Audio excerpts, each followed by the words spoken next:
Okay guys, we're going to talk today about horse behavior, okay? And the first place really to begin is to understand horses and why they behave a certain way.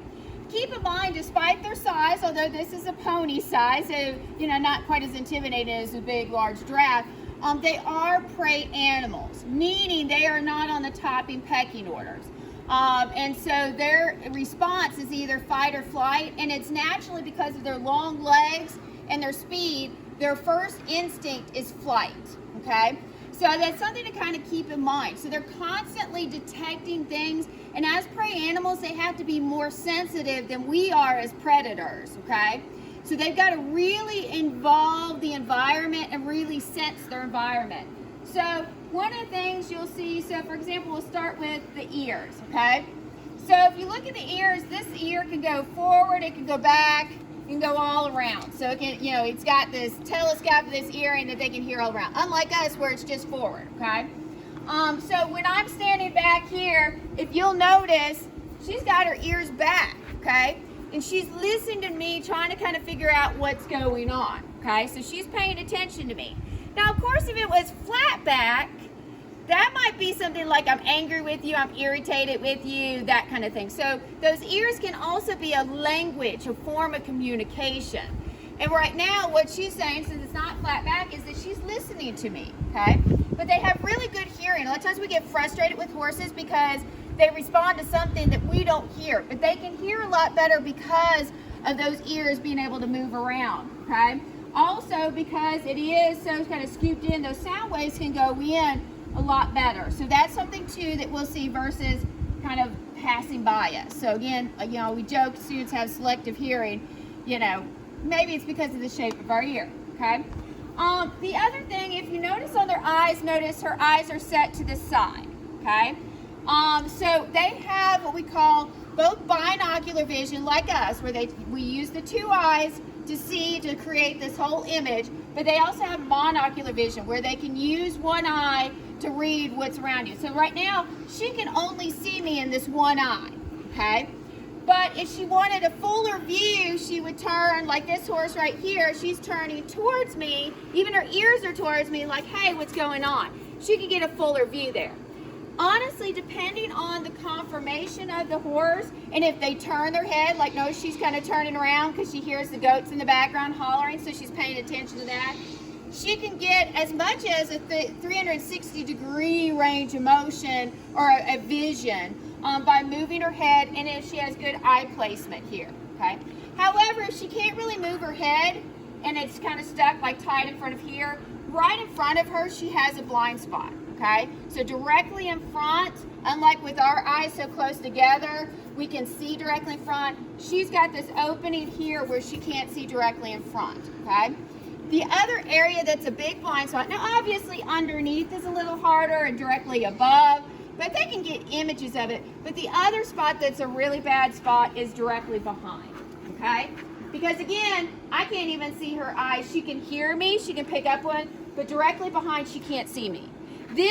Now students, this is not a safe place to be because I am in her blind spot. So if she didn't hear me and know it's me walking around, she may, because she can't run off, she may try to kick, okay? I'm in that kicking zone, okay?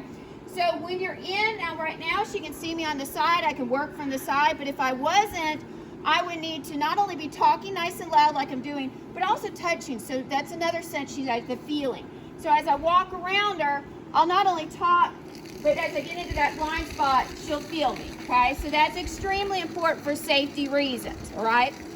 The safest place to be on a horse as you're working with them is at their shoulder, okay? Because we're out of that kicking zone, which is that back end, and I'm near her monocular vision here, okay? I'm also, she can strike with her front legs. I'm also around here. So you'll see a lot of times your veterinarians, like they'll do their injections right here. They may work along through here, whatnot. I'm in a safe area, okay? So that's one thing that is so important here, is working that area. I don't want to get in front of her in that blind spot. Even like you'll see a lot of times people duck underneath here.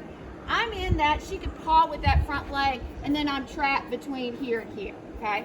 So if I want to move around her, I want to not only touch her so she can feel me, because that's a sensor, talk so she can hear me as I go in this blind spot, but again, then get out of that area so she can see me with her monocular vision. Then I can push her over. Okay, so those are things that are really important. The sense of touch, their sense of touch is just as good as our fingertips, okay? And they are more sensitive in certain areas, like their facial area, because there's not a lot of flesh there. Their lower legs, because again, not a lot of flesh, but even their flank area. So if you see like a bucking horse, they'll have that bucking strap across there. That's because they are very sensitive through there. So that is something on their skin. They definitely can feel more than us. That's why you'll see these high-level dressage riders.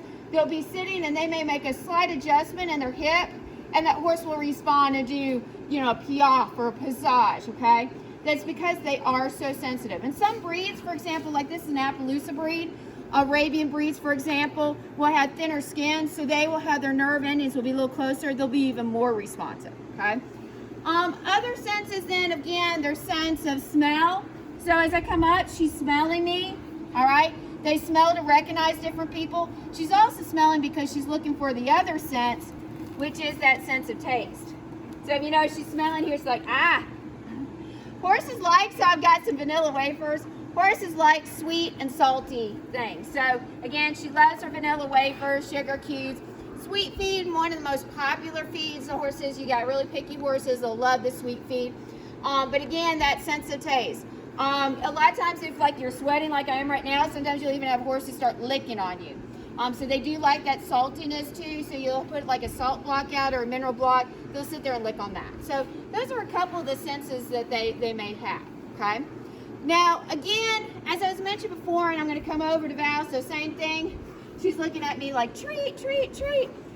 Their body language tells us a lot about what they're talking and trying to say to us. So as I came forward, her ears are forward, she gets that happy face, she's looking at me, she even has her nose kind of like, I know there's treats around there. But it also can tell us if they're upset about anything too. So those ears coming back or whatnot. So Val, for example, she's got a vice, she's kind of a little more aggressive, what we call girthy. And so she can get very much aggressive and start nipping and biting at the sides, and you can see the trailer here. So we'll have Nick come on over just to show you her, and you can see her ears already going back, and again you can see she's kind of upset. So as I shift this around, if you'll notice, she'll get kind of upset about this, and again you'll have, and she'll chew on stuff like here when she gets a little frustrated. Sometimes she'll walk in her stall and she'll just start biting at the stall.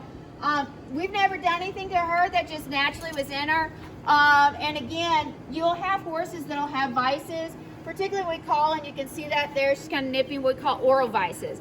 Because we spend so much time dealing with them, or they spend so much time eating, that it naturally they create some type of abnormal behavior, like eating is normal, but the biting at the sides and this destructive oral behavior is something, again, that is abnormal, okay? So you will find horses will develop it. She was really kind of a show horse all her life. Probably a lot of your show horses that are stalled a bunch get a little frustrated and whatnot, and you'll see that's why we keep her out most of the time. They'll start to build up some of these vices, and oral vices are probably the most common ones that you see, okay? Now going back to talking about the saddle, so as you're working with your horses, remember those sensitive spots there. So as young horses will start, even as foals before they stand up, we'll start imprinting them. Eventually we'll do what we call systematic desensitization or sacking out, where we'll get used to, we'll first start by flooding them, by just kind of throwing it on them, but eventually we'll start working on them, getting more comfortable with our legs, pushing on them and whatnot. And then we'll start to add in the cues to teach them that if I push on this side, that is to tell her to move over, okay? So again, she learns that. So again, with training, we can utilize that sensitivity, of course you see that abnormal behavior, to really train them and teach them different things. So again, if we know their behavior, we know their senses, we know kind of their natural behaviors as horses, we can start to do some training. And we're going to talk a little more about that and show you a little bit of lunging and how we use that in our training process, okay? Okay guys, we use the horse's natural senses and their prey responses for our training. For example, again, they're very highly sensitive with their skin and senses there. We can press with our legs to get them moving forward, okay?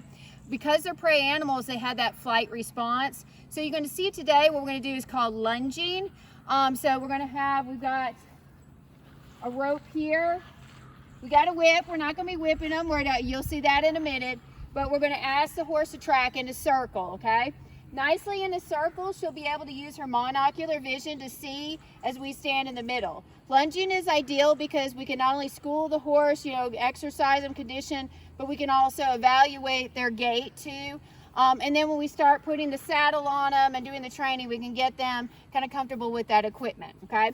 But we're going to use what we call kind of this open door, closed door type of training process. In lunging, what we'll use is we'll use that whip and kind of move with our body towards the butt to open this door to send her forward.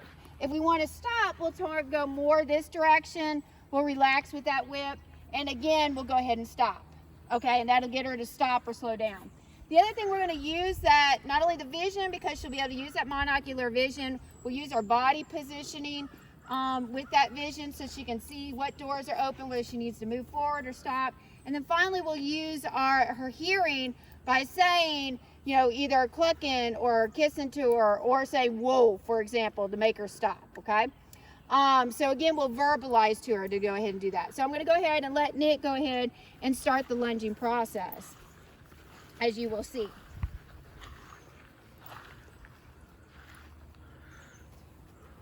Okay, and again, like I said, you'll watch. So he's going to get her pushed off using that lunge line and lunge rope. She's going to start that circle. And again, so he's closing that door by that whip. So again, he's not hitting her.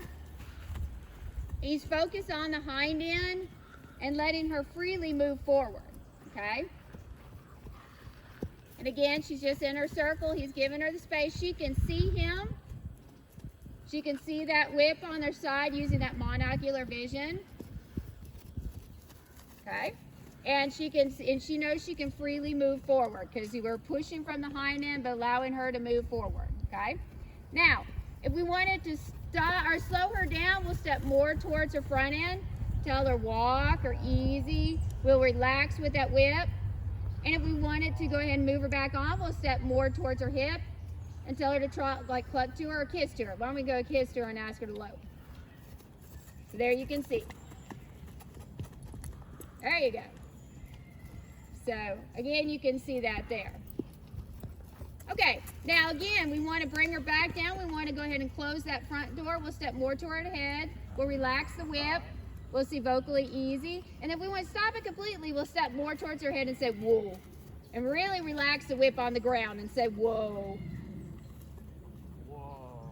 And notice how she comes forward. So there again, you can see that opening and closing door training process. She knew which direction she could go, where she could go. And again, we can utilize that prey, that natural flight behavior in our training process, along with, again, her hearing, her vision, and whatnot, okay? So again, just kind of recognize that as you're working with horses, keep those things in mind.